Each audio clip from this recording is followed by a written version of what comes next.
কিন্তু নির্বাচন কমিশন তার ক্যাপাসিটি নিয়ে কিন্তু আমরা সবসময় উদ্বেগ জানিয়ে আসছি। এসপি নিয়োগে রাজনৈতিক প্রভাব থাকতে পারে, আমরা বিভিন্ন জায়গায় সেটা খোঁজ পাচ্ছি। তফসিল তারা আমাদেরকে সুস্পষ্টভাবে জানায়নি। অনেক দুর্নীতিবাজ অফিসার কিন্তু এই নির্বাচন কমিশনে এখনো রয়ে গেছে। নির্বাচন কমিশনের প্রতি আমরা তাদের বিরুদ্ধে কিন্তু আমাদের তখন কঠোর ব্যবস্থা নিতে হবে। যদি সম্ভব হয় আমরা সরকারের কাছে সেই সাজেশন দিয়েছি, কারণ এটা জনগণের মধ্যে বিভ্রান্তি তৈরি করতে পারে। ফলে এবং এই মক ভোটে কিন্তু 7-8 মিনিট করে লেগে যাচ্ছে তারা বলতেছে। ফলে এটি যদি ব্যাপকভাবে, যদি এই আদেশের ভিত্তিতেই গণভোট হয়, তাহলে এটি ব্যাপকভাবে এটা প্রচার করার প্রয়োজন সরকারি সংস্থাগুলো থেকে এবং রাজনৈতিক দলগুলোর পক্ষ থেকেও। এই প্রশ্নগুলো আগের থেকেই প্রচার করা এবং এটার স্পষ্টতা জনগণের সামনে তুলে ধরা, তাহলে আমরা এই নির্বাচনে জনগণ এটা সচেতনভাবে এই ভোট পক্ষে বা বিপক্ষে দিতে পারবে।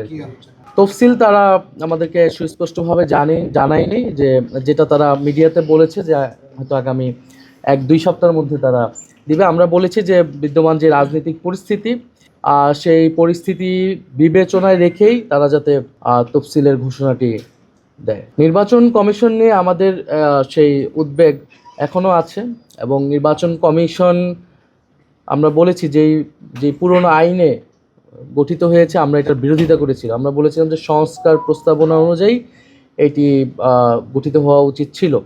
কিন্তু আমরা তো নির্বাচনের পথেও এগোতে চাই, যেহেতু বিদ্যমান বাস্তবতা অনুযায়ী সরকার এটি করেছে, আমরা এই জন্য সেটার আর কঠোর হইনি সেই বিষয়ে। কিন্তু নির্বাচন কমিশন তার ক্যাপাসিটি নিয়ে কিন্তু আমরা সবসময় উদ্বেগ জানিয়ে আসছি এবং এই জন্য আমরা বারবার আসছি এবং আমাদের জায়গা থেকে যে সাজেশনগুলো নির্বাচন কমিশনের প্রতি আমরা কিন্তু সেটা সবসময় দিয়ে যাচ্ছি। এবং নির্বাচন কমিশনের প্রতিষ্ঠানে যারা বিগত বছরগুলোতে কাজ করেছে, যে অনেক দুর্নীতিবাজ অফিসার কিন্তু এই নির্বাচন কমিশনে এখনও রয়ে গেছে। আমাদের কাছে বিভিন্ন প্রমাণও আসছে, আমরা সেটা কিন্তু নির্বাচন কমিশনারকে বরাবর দিচ্ছি। ফলে সেই জায়গায় যাতে নির্বাচন কমিশন সতর্ক হয় এবং যথাযথ ব্যবস্থা নেয়, সেই আমাদের আহ্বান থাকবে। আমরা কোনোভাবেই চাই না যে নির্বাচনের যেই যাত্রা শুরু হয়েছে এটা কোনোভাবে ব্যাহত হোক।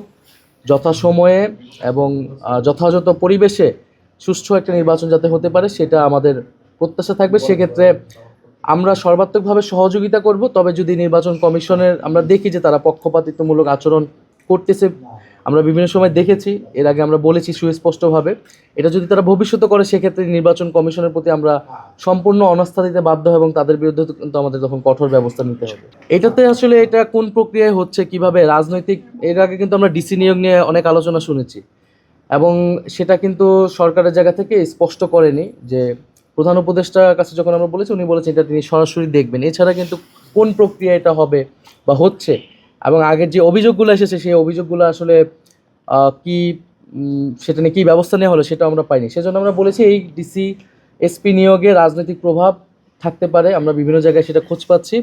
আর নির্বাচন কমিশন যাতে এই বিষয়ে সচেতন হয়।